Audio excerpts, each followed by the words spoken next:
I'm Carol Carnes, and welcome to Living Consciously.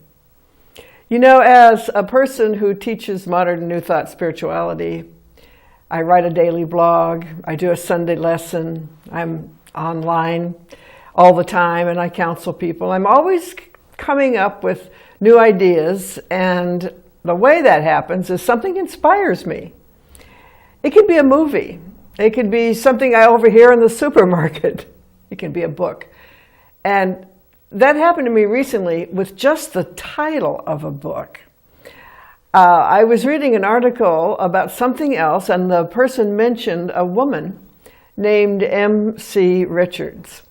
She lived from 1916 to, I think, 68 or something. And I'm not sure when she passed. 97 is when she passed. She was an educator, a poet, a potter, a philosopher, and her whole life was about reshaping education so that we were teaching the whole child. And so, as a consequence, she got involved with the Rudolf Steiner theosophy, and she was involved with the Waldorf schools, which are excellent schools, teaching children how to tap into that magical creative self that they are.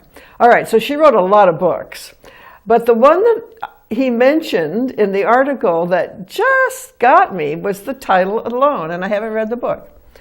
The title is Imagine Inventing Yellow. It just got me. Imagine if you were mixing elements of some kind and up popped yellow. And you thought, wow, look what I did. I made this. And of course, you wouldn't have made it. You would have put things together so that something could appear. That's kind of the whole New Thought philosophy. Putting ideas together in mind in a way that allow them to come forth through us as our expression, and eventually in time and space as an experience. But I got to thinking about inventing yellow as a spiritual concept, and I was really becoming inspired by everything in life that something brought forth, and that something caused color, that something caused music. And music comes through human beings, but they don't invent it. They don't create it. They allow it to flow through them into expression. They've taught themselves how to write music or play an instrument, but they didn't invent music, but they facilitate music. The same is true of love. We didn't invent it. It preceded our birth. It's just there. Something allows for love to stream through human beings through their expression. Something loves us enough to create yellow. Last week on the TV show, I talked about the 4 yogic paths, not to salvation, but to awakening, and their knowledge, devotion, and action. And last week I focused on action. This week I want to focus on the action called wonder, and that's kind of where I'm going. The wonder of observing this something that's creating everything by means of us. And let's call it the action of God, or the action of spirit, which is forever happening. It never stops. Doesn't withhold. It isn't punishing. It doesn't teach lessons. It just comes forth. But it has to have a vehicle to come through, and you and I are that vehicle. We're the way in, so to speak. So we teach ourselves lessons, but God is forever giving itself into its creation by means of that which it has created. This is important because, as many of us drop old-time religious beliefs, which were based on superstition and dogma, and they were metaphors that were taken literally, and therefore we missed the whole point of them. But so, awakened people let those go. But sometimes when you let them go, you can feel a little bereft at not having something to talk to or something to pray to or commune with, as we used to say. But this beautiful beautiful presence can still be communed with by means of our going within, taking the action to be silent, and to allow our mind to access this beautiful field where music exists, where color began, where love is, where ideas reside. And in that way, we're communing with God. Does that make sense? It does to me. Here's something from Emerson's essay, from the Oversoul. I love Emerson. I'm just going to read what he wrote. And so we say that the millennium approaches, the judgment is near, that a day of certain political, moral, social reform is at hand. That sounds like now, doesn't it? And when we learn that one of the facts we contemplate is external and fugitive, and the other is permanent and connate with the soul, the things we now esteem fixed shall, one by one, detach themselves like ripe fruit and fall. The wind shall blow them, none know whither. Unquote. So what is permanent and eternal as opposed to what is temporary and a manifestation, but not in and of itself a reality? Good question. What is permanent in your life? Well, first of all, your consciousness. Your body isn't permanent, but you are. Your awareness of being is. Your ability to say, I am, and add on to it is permanent. That's how the creative process continues, by means of us. What is permanent about vitality? Well, vitality is this amazing energy that spins the planets in their orbit and shoots the falling, we used to call them falling stars, meteor showers, but it also pumps the blood in your body. Vitality at the human level is health, strength, flexibility, well-being. It's permanent. Vitality is a lasting energy that throughout the universe never dissipates. It may take forms differently. It may change form. It may appear, things appear and disappear, but it doesn't. Okay. It's the same thing with joy. Joy is permanent. It doesn't die. It's always, we could even say, dormant in us, awaiting our access of it, awaiting our expression of it. And the same is true with peace. I talk about peace a lot because the world is so concerned with it. The world thinks that peace comes when nobody's in conflict anymore, but the truth is people are not in conflict when they're peaceful, when they are manifesting that energy of peace within themselves. Supply. You know, you look at nature. Supply is a big one because people are concerned with their personal prosperity and they all think it comes from work and it comes from the banks and it comes from the economy and it comes from this and that. But really it comes from our relationship to it. And it comes from our consciousness of being supplied by the something that created yellow, that created music and joy and love and all the things we value in life. So supply is permanent. Look at nature. It is constantly replenishing itself, constantly reproducing itself, multiplying itself, becoming. It just never stops. And even though we've interfered with it greatly, we might find ourselves impermanent on the planet, but nature will keep on, and she will find a way to bring herself back to her natural balance. It never stops. The supply. Life supplying itself.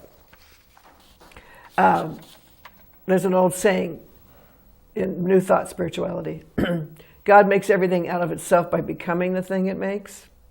Which is, you know, in the old Christian it said we are made in the image and likeness of God. The problem was we misunderstood what God is. And it seems to be, it appears to be a field of awareness, consciousness. So God makes everything out of itself by becoming the thing it makes. In other words, we are the consciousness of spirit in personal form, in a temporary manifestation of it, but the consciousness itself is eternal. It is permanent. It is always present. So how miraculous it all is if we see it as if for the first time. Now, one of the most miraculous aspects of life is your own mind. You know, the mind and the brain are not the same thing.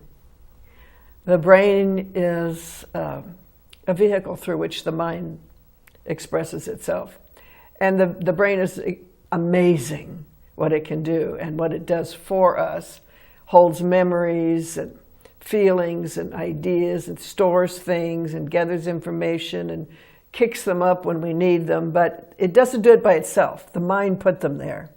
Consciousness put those ideas there and those memories there, and they can be changed and they can be removed by the mind if the mind knows how to work with itself. And it's very miraculous, this faculty we have for thought. Have you ever thought about it? How weird it is to be able to know yourself? To say, I am? I mean, no one knows how that happened. No one knows for sure, except spiritually, how matter became conscious. Well, we think we know that consciousness preceded matter and it actually created matter, so that this is an expression of something that knows itself to be. Another great subject. Okay, so it's very miraculous when you think about your mind that you can, just like you access music if you're a musician, or ideas if you're a philosopher, or images if you're an artist and you want to put them down, or ideas to write about. You know, I'm just constantly amazed how inspiration comes to me when I'm writing. It's just like, boom, there it is, because I believe it will be. I believe there is a field of intelligence that operates through me and flows through my particular way of expressing it, which is my writing style, my knowledge that I have accumulated. It's just like a musician. They have to learn to play the instrument before the music can be presented, right? So there's an earthly facility that allows for the faculty of mind, what it perceives, to be expressed and become visible and become a part of the time-space experience. Okay, so what this means to me is that you and I are an extension of the creative process. You know, it's like this. Let me give you an image. Here we are. Consciousness, I am. Get an idea. We express it out. It moves through time and space, and it tends to take on ideas that belong with it and become visible, become a thing in and of itself.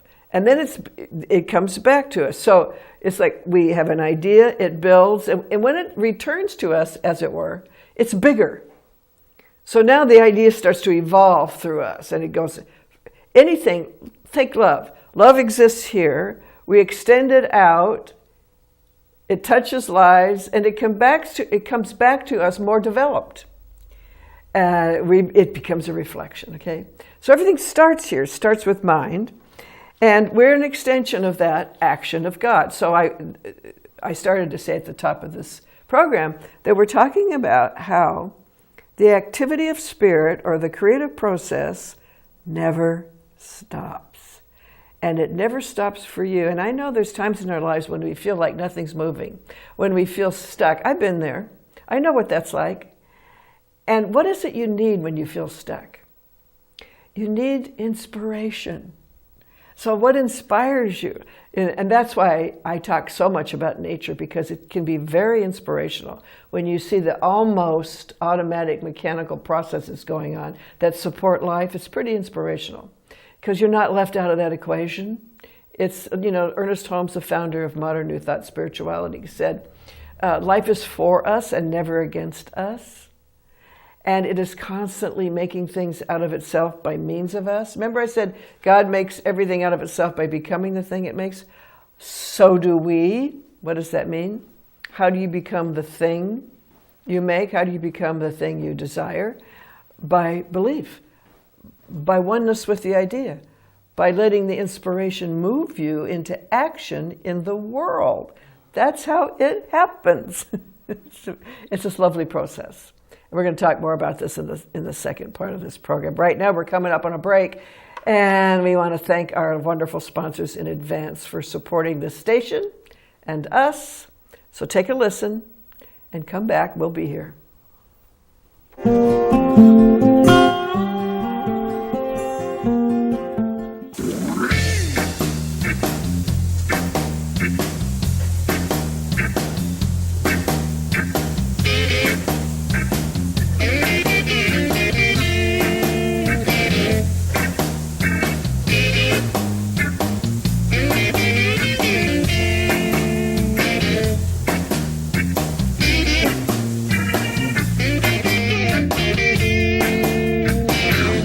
This is a national healthcare alert from the Health Hotline. If you, a family member, or a loved one suffers from knee pain and have Medicare as your primary insurance, we've got great news. You could qualify for a pain-relieving knee brace at little or no cost to you. Get free delivery, and all the paperwork is handled by our accredited suppliers at no charge to you. We also have other pain-relieving braces available for shoulder, ankle, and your back. Call the number on your screen right now to immediately receive a pain-relieving brace at little or no cost. Everybody wants cheap airfare, but where do you find it? You call Low Cost Airlines. They specialize in cheap flights, discount hotel rooms, cheap car rental rates, and with a best price guarantee. If you want the lowest prices on your airline tickets or other travel services, call now. That's right, call. That's the only way to get these rates. Experts are standing by 24/7 to get you the cheapest airfare and hotel rates available. So don't wait. Call now. Friend, do you remember when it felt good to withdraw your cash from the bank to expand a business, go on vacation, or buy a new car? Well, today, withdrawing your own cash has become a very risky business. According to the Secret War, banks are now required to spy on us for the government and then report any suspicious or unusual behavior. I suggest you get the Secret War free. Call the number on your screen or visit online.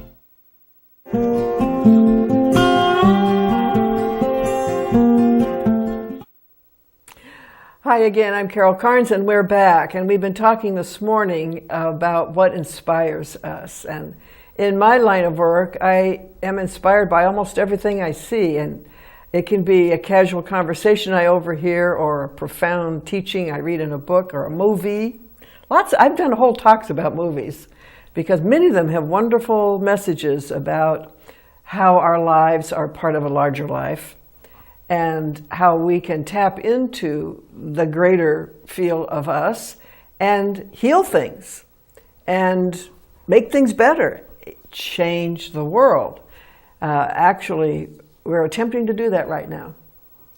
If you watch the news, and this is December 2017, you will see shifts and changes going on because people are beginning to think things through and think a little differently about things. And we've got people, whole groups of them, who are trying like crazy to hold on to the old ideas, and they will defend them. They'll kill for them. So it's a very interesting time to be alive, and it's very important that we take care of our own perception and allow ourselves to be inspired by the good, by the true, by the beautiful. By our own mind, to see how miraculous it really is that we can tap into an infinite field, the same place that produces music and color and supply and vitality and peace and joy and love. All of it is in an invisible field of consciousness. Think about it. That's where they all exist. Everything we love exists in us, right? As a potential for expression. And the more you give it, the more you have of it. This is a very true principle. We can even say it's the law of cause and effect. It's bigger than that, but you can start there, that we're always dealing with cause, and most people think we're dealing with effects. We're not. The effects are ashes of an old fire that's already burned up. The cause is in us. Okay, so we talked today about seeing the activity of spirit, or the creative process, or God, if you want to call it that, this universal intelligence, as constant, as always being in operation, attempting to find an outlet. So let's ask ourselves, am I an outlet? for love? Am I an outlet for prosperity? Am I inspired by the possibility of creating a more beautiful life for myself and everybody else? Am I inspired by the truth that God is within, not without, and that I can never be separate from what it is, which is a beautiful awareness of being? Am I inspired by my own mind and what I can come up with? I am kind of amazed sometimes. So we talked about in the first part how we're an extension of it, and we release things and they come back to us pressed down, overflowing, and multiplied, right? Okay, but I want to ask us today in this part, since we're talking about the path of wonder at the action of spirit, and that ought to cause us to be more conscious of what we are allowing into these miraculous minds of ours. That's really important. What do you contemplate most of the time? You know, your computer has a screen. It's like a default screen. When nothing is happening, there's something there, and it always goes back to that. Your mind is like that. When you're not actively thinking about something, you just sit still. Where does your mind go? Or if you're driving along in the car, what is your mind thinking about? What comes up for you? I don't want you to get paranoid about every occasional limiting idea you have, because we all have them, but to keep up intentionally healthy thoughts. Thoughts of vitality and love and joy and peace and power and intelligence and creativity. Thoughts of how well we are supplied by this invisible something that invented color and music, that gives us every great idea as we tap into its presence. You know, that's the other aspect of spirit. It's not only a principle of cause and effect, it's a presence. And that presence is called cause. That presence is called God, but that God is such a hot button word that I try not to use it too much, only to qualify it. It's the original I am knowing itself as you, and you can feel it.